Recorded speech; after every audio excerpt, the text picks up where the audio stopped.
Clip number 150. اس میں آپ قرآن پاک کی سورہ آل عمران کی آیت نمبر 155 سے 157 تک کی تلاوت، ترجمہ اور تفسیر قرآن صراط الجنان سنیں گے. بسم اللہ الرحمن الرحیم. ترجمہ: اللہ کے نام سے شروع جو نہایت مہربان رحمت والا ہے. ان الذين تولوا منكم يوم التقى الجمعان انما استزلهم الشيطان ببعض ما كسبوا وَلَقَدْ عَفَى اللَّهُ عَنْهُمْ إِنَّ اللَّهَ غَفُورٌ حَلِيمٌ. ترجمہ: بے شک تم میں سے وہ لوگ جو اس دن بھاگ گئے جس دن دونوں فوجوں کا مقابلہ ہوا، انہیں شیطان ہی نے ان کے بعض اعمال کی وجہ سے لغزش میں مبتلا کیا، اور بے شک اللہ نے انہیں معاف فرما دیا ہے.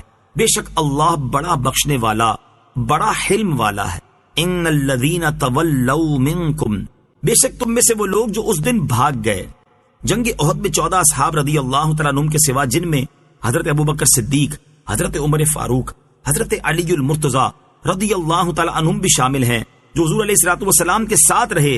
باقی تمام اصحاب کے قدم اکھڑ گئے تھے، اور خصوصاً وہ حضرات جنہیں نبی کریم علیہ الصلوۃ والسلام نے پہاڑی مورچے پر مقرر کیا تھا اور ہر حال میں وہیں ڈٹے رہنے کا حکم دیا تھا، لیکن وہ ثابت قدم نہ رہ سکے، بلکہ جب پہلے حملے ہی میں کفار کے قدم اکھڑ گئے اور مسلمان غالب آئے، تب ان درے والوں نے کہا کہ چلو ہم بھی مال غنیمت جمع کریں.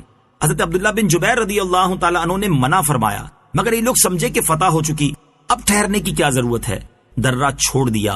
بھاگتے ہوئے کفار نے درے کو خالی دیکھا تو پلٹ کر درے کی راہ سے مسلمانوں پر پیچھے سے حملہ کر دیا، جس سے جنگ کا نقشہ بدل گیا. یہاں اسی کا ذکر ہے. ان حضرات سے یہ لغزش ضرور سرزد ہوئی، لیکن چونکہ ان کے ایمان کامل تھے اور وہ مخلص مومن اور حضور اقدس صلی اللہ تعالی علیہ وآلہ وسلم کے سچے غلام تھے، اور آگے پیچھے کئی مواقع پر یہی حضور انور صلی اللہ تعالی علیہ وآلہ وسلم پر اپنی جانیں قربان کرنے والے تھے، اس لیے اللہ تعالیٰ نے قرآن میں ان کی معافی کا اعلان فرما دیا، تاکہ اگر ان کی لغزش سامنے آئے تو رب کریم عز و جل کی بارگاہ میں ان کی عظمت بھی سامنے رہے.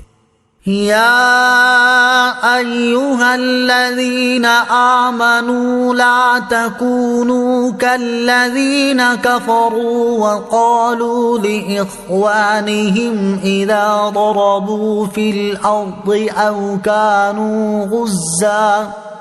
او كانوا غزا لو كانوا عندنا ما ماتوا وما قتلوا ليجعل الله ذلك حسرة في قلوبهم والله يحيي ويميت والله بما تعملون بصير. ترجمہ: اے ایمان والو، ان کافروں کی طرح نہ ہونا جنہوں نے اپنے بھائیوں کے بارے میں کہا جب وہ سفر میں یا جہاد میں گئے کہ اگر یہ ہمارے پاس ہوتے تو نہ مرتے اور نہ قتل کیے جاتے. ان کی طرح یہ نہ کہو تاکہ اللہ ان کے دلوں میں اس بات کا افسوس ڈال دے، اور اللہ ہی زندہ رکھتا اور مارتا ہے، اور اللہ تمہارے تمام اعمال کو خوب دیکھ رہا ہے. لا تکونوا کالذین کفروا، کافروں کی طرح نہ ہونا. یہاں کافروں سے مراد اصلی کافر بھی بیان کیے گئے ہیں اور منافق بھی. ہم منافقین والا معنی سامنے رکھ کر تفسیر سنتے ہیں.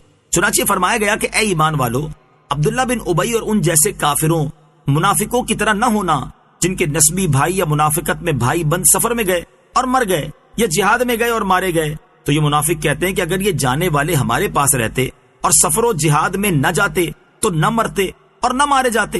اس پر ایمان والوں سے فرمایا گیا کہ اے ایمان والو، تم ان کافروں کی طرح کوئی بات نہ کہنا، تاکہ ان کی بات اور ان کا عقیدہ کہ اگر سفر و جہاد میں نہ جاتے تو نہ مرتے ان کے دلوں میں باعث حسرت بن جائے. حقیقی مسلمان تو یہ عقیدہ رکھتا ہے کہ موت و حیات اللہ عز و جل ہی کے اختیار میں ہے. وہ چاہے تو مسافر اور غازی کو سلامت لے آئے اور محفوظ گھر میں بیٹھے ہوئے کو موت دے دے. کیا گھروں میں بیٹھا رہنا کسی کو موت سے بچا سکتا ہے؟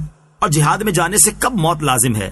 اور اگر آدمی جہاد میں مارا جائے تو وہ موت گھر کی موت سے کئی درجے بہتر ہے.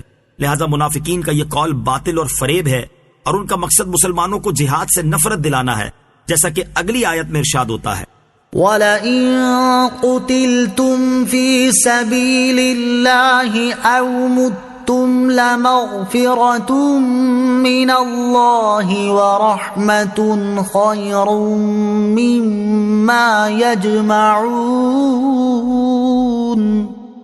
ترجمہ: اور بے شک اگر تم اللہ کی راہ میں شہید کر دیے جاؤ یا مر جاؤ تو اللہ کی بخشش اور رحمت اس دنیا سے بہتر ہے جو یہ جمع کر رہے ہیں. وَلَئِن قُتِلْتُمْ فِي سَبِيلِ اللَّهِ، اور بے شک اگر تم اللہ کی راہ میں شہید کر دیے جاؤ.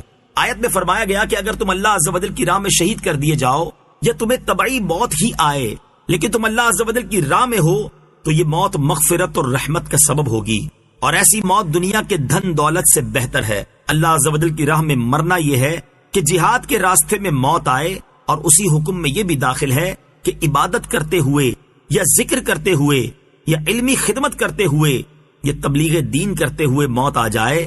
اس حال میں موت بھی اللہ عز و جل کی راہ میں موت ہے، اور اس کا نتیجہ بھی رب کریم کی رحمت اور مغفرت ہے.